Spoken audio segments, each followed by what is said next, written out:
મિત્રો આ છે જેસર મહુવા રોડ ઉપર આવેલી પડિયાદરા પીરની દરગાહ।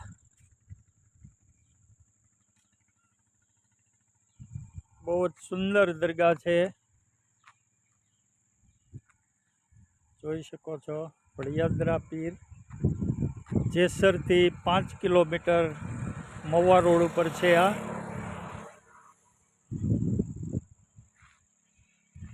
આ છે અમારા મિત્ર મસ્તરામ બાપુ।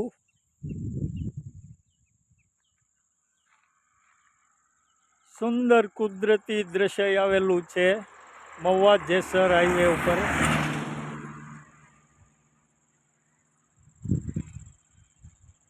જોઈ શકો છો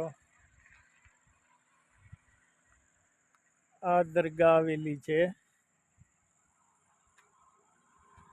બહુ જ સરસ દરગાહ છે પડિયાદરા પીર।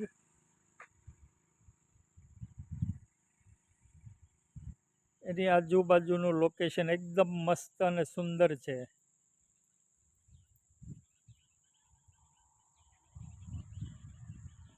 જેસરથી 5 કિલોમીટર દૂર છે મહુવા રોડ પર।